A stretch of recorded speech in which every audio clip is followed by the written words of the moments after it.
Assalamualaikum warahmatullahi wabarakatuh. Selamat malam Sobat Horor Klasik dimanapun Anda berada.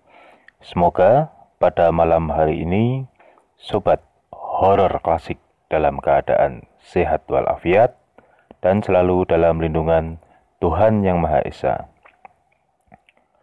Cerita yang akan saya sampaikan pada malam hari ini merupakan pengalaman pribadi saya dan beberapa teman saya ketika pada tahun 99 kami sedang melakukan persiapan lomba panjat dinding tingkat nasional. Namun seperti biasanya, sebelum saya masuk ke dalam cerita, pertama-tama izinkan saya mengucapkan terima kasih kepada Sobat Horor Klasik yang telah bersedia mendengarkan cerita-cerita dari channel Horor Klasik. Tidak lupa saya ucapkan terima kasih dan apresiasi setinggi-tingginya kepada subscriber yang telah bersedia untuk mengikuti dan mendapatkan cerita-cerita terbaru dari channel Horor Klasik. Sebelum tahun 2000 bisa dikatakan saya sangat aktif di kegiatan alam bebas ya. Dan tentunya saya memiliki satu kelompok yang memang merupakan teman-teman dengan hobi yang sama. Saya sendiri sudah lupa bagaimana awalnya. Namun yang jelas pada suatu waktu di tahun 99 saya diminta tolong oleh teman saya yang bernama Argo. Kebetulan Argo ini merupakan salah seorang pelatih ya dari atlet-atlet panjat dinding atau wall climbing. Dan pada waktu itu saya diminta tolong oleh Argo untuk menjadi belayer atau orang yang mengamankan pemanjat dari resiko terjatuh seperti itu. Karena memang pada saat itu kalau saya tidak salah ingat ya, itu akan dilaksanakan lomba panjat dinding tingkat nasional.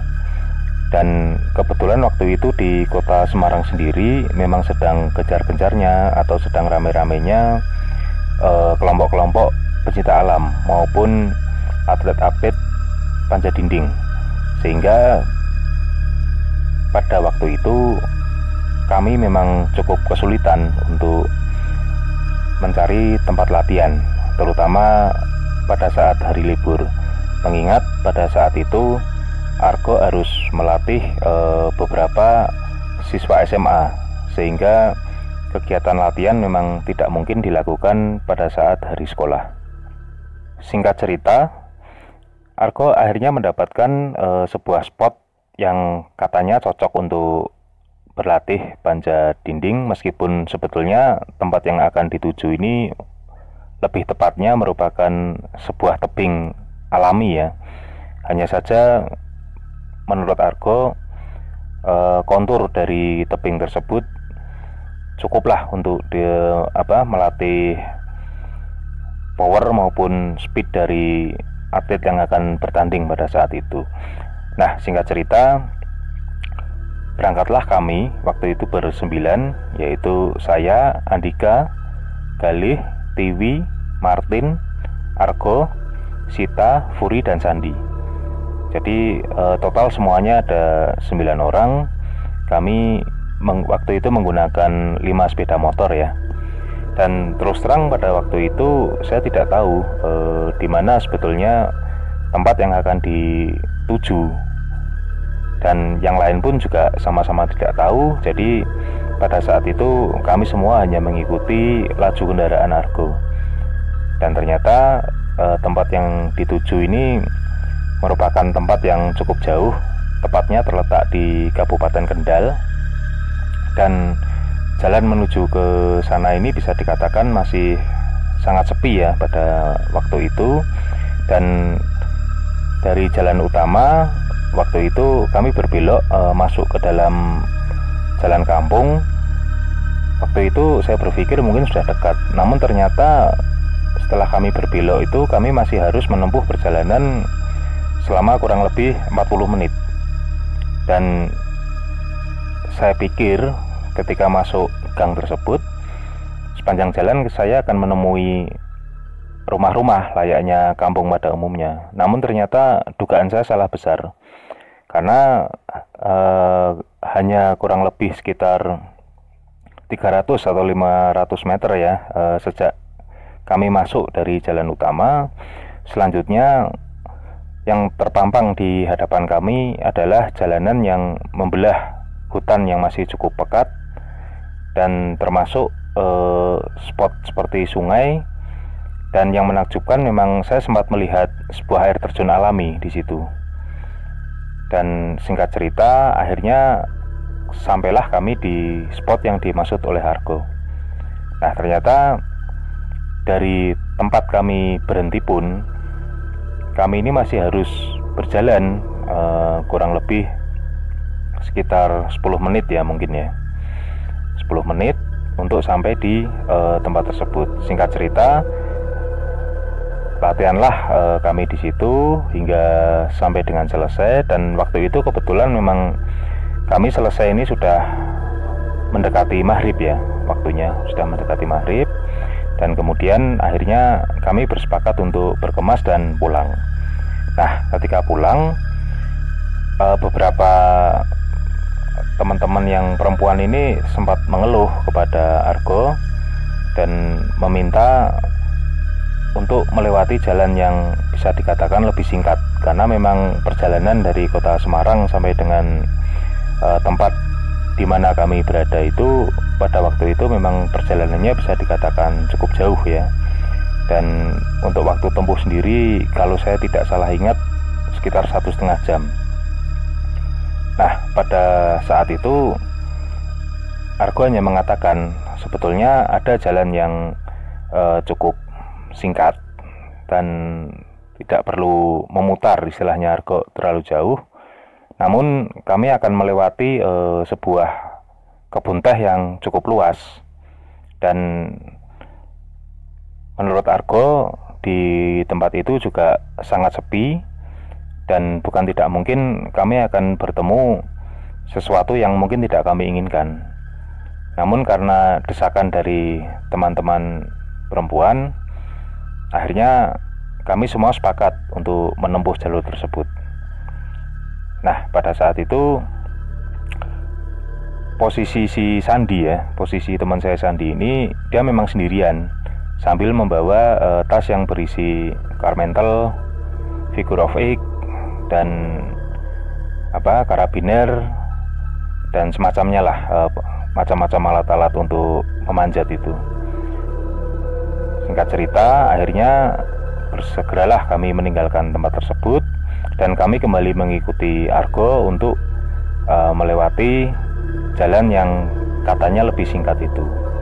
Dan ternyata benar, setelah kami keluar dari lokasi yang tadi saya sebut jalan kampung, dan kami sampai kembali ke jalan utama yang seharusnya bila melewati rute kami berangkat tadi, kami seharusnya berbelok ke kanan, namun Argo mengambil jalan ke kiri. Ya, kami semua nurut saja karena memang kami sama-sama belum pernah menjamah daerah tersebut, dan kami pun juga tidak memiliki bayangan sama sekali mana jalan yang akan kami gunakan untuk pulang. Dan ternyata memang betul, gambarannya persis sesuai dengan yang digambarkan Argo pada saat kami tadi hendak pulang. Setelah kami masuk ke sebuah jalan yang tidak terlalu kecil ya, lumayan lebar, mungkin lebarnya sekitar 5 atau 6 meter ya. Kami masuk ke jalan tersebut. Tidak lama kami ini disuguhi oleh pemandangan hamparan kebun teh yang sangat luas, bisa saya katakan sangat luas.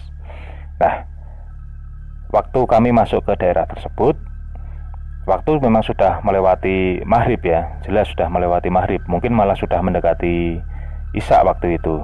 Saya kurang begitu yakin, tapi yang jelas matahari sudah betul-betul tenggelam. Nah, ketika kami sudah memasuki area perkebunan teh tersebut, si Argo ini berjalan melambat hingga akhirnya kami berjalan cukup sejajar dan Argo ini berteriak untuk saya berjalan di depan membuka jalan. Karena menurut Argo, lampu sepeda motor yang saya gunakan ini merupakan lampu yang paling terang dibandingkan sepeda motor lainnya. Tentu saja waktu itu saya menolak karena saya memang tidak tahu ya medan jalan tersebut dan tidak tahu juga jalannya, sehingga jujur saya takut kalau nanti malah tersesat. Namun Argo meyakinkan bahwa jalan ini lurus saja, artinya kami hanya cukup berjalan mengikuti jalur yang sudah ada.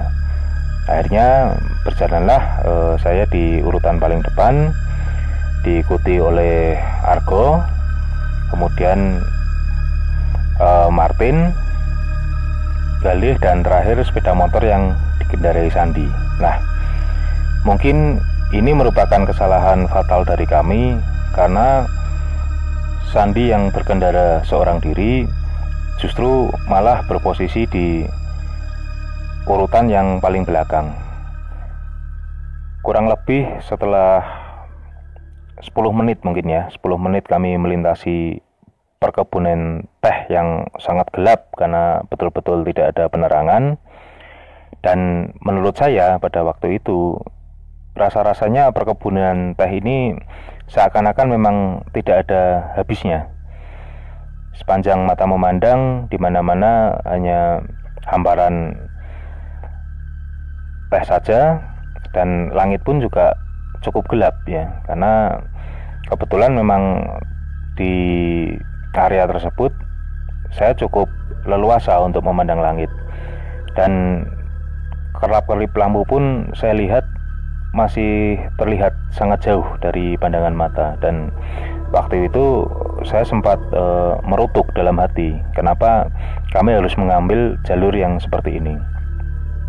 Hingga akhirnya dalam pandangan sorot lampu motor saya bisa melihat bahwa sebentar lagi kami akan melewati jalan yang cukup menurun, berbentuk seperti mangkok. Jadi mungkin itu semacam apa ya, semacam bisa dikatakan semacam lembah ya.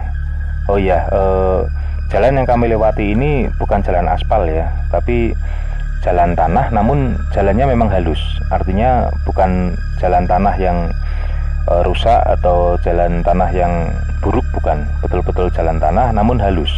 Dan kebetulan pada waktu itu memang bukan musim hujan, sehingga kami pun seandainya mau berjalan kencang di jalan itu pun juga kami bisa. Hanya saja dengan pertimbangan kami, terutama saya yang pada waktu itu memimpin perjalanan, tidak mengenal medan dengan baik, sehingga waktu itu memang saya berjalan hanya dengan kecepatan sekitar 30 km per jam.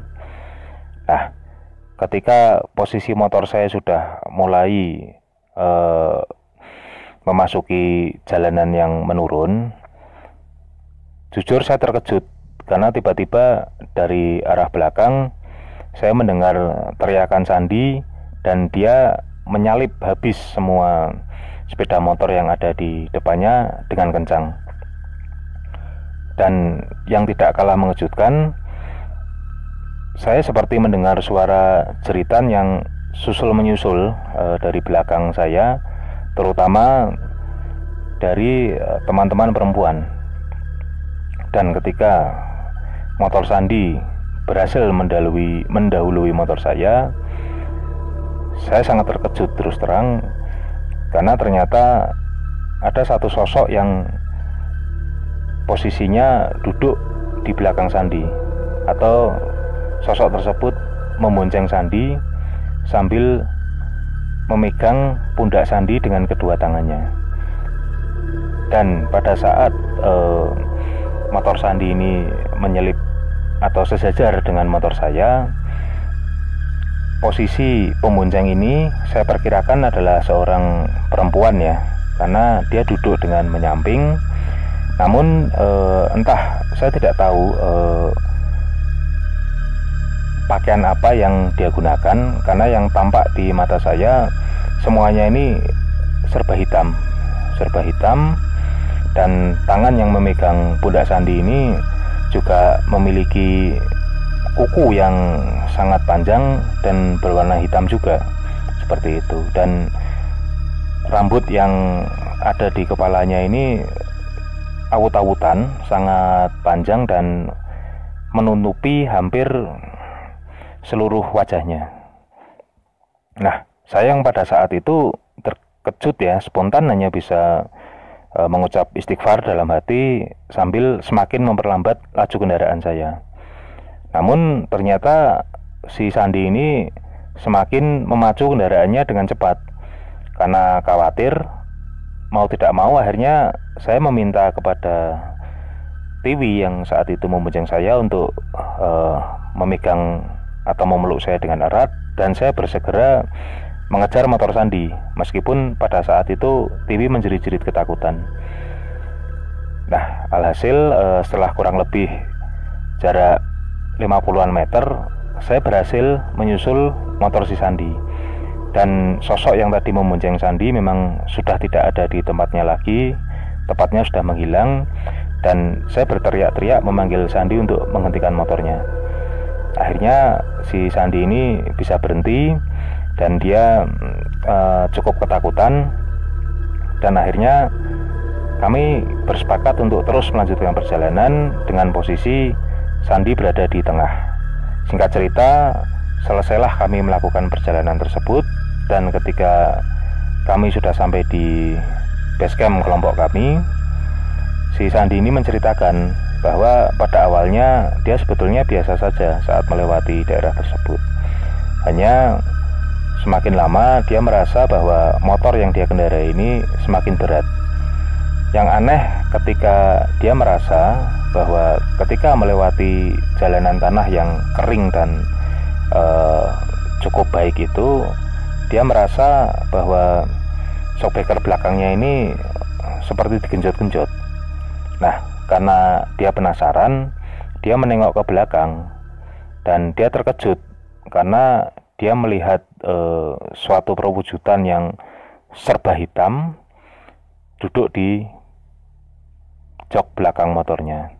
Dan hal itu membuatnya panik, sehingga awalnya dia sebetulnya hanya berusaha mensejajari motor-motor yang ada di depannya. Namun entah bagaimana tanpa sadar, dia justru malah menyalip kami semua. Tapi syukur alhamdulillah, meskipun ada sedikit insiden dalam perjalanan kami semua dapat kembali ke rumah masing-masing dengan selamat. Dan pada saat itu Andika memang sempat mengingatkan kami bahwa sebetulnya pada waktu maghrib, atau kalau orang Jawa mengatakan waktu surup, memang sebaiknya kami ini tidak melakukan perjalanan. Dan memang saya sendiri menyadari kesalahan saya bahwa pada waktu sudah menjelang maghrib, kami meninggalkan tempat latihan di tujuan kami semula, dan kemudian kami nekat saja berjalan terus melewati waktu maghrib. Waktu itu kalau tidak salah kami sampai di base camp mungkin sekitar jam 7:30 atau jam 8 kurang ya. Dan mungkin ini bisa dijadikan pelajaran untuk sobat horor klasik atau teman-teman pendengar yang lain, bahwa ada baiknya kita menghentikan perjalanan kita sejenak pada waktu pergantian dari siang menuju malam. Dan terutama bagi teman-teman yang muslim, memang sebaiknya menghentikan dulu untuk melaksanakan sholat maghrib.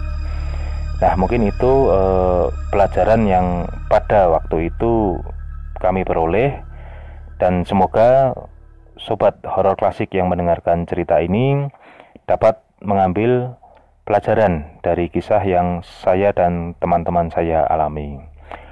Terima kasih kepada sobat horor klasik yang telah bersedia mendengarkan cerita ini. Tidak lupa saya ucapkan terima kasih kepada sobat horor klasik yang telah memberikan saran, masukan, dan kritikan agar channel horor klasik ini dapat berkembang. Semoga kita semua selalu dalam lindungan Tuhan Yang Maha Esa. Wassalamualaikum warahmatullahi wabarakatuh.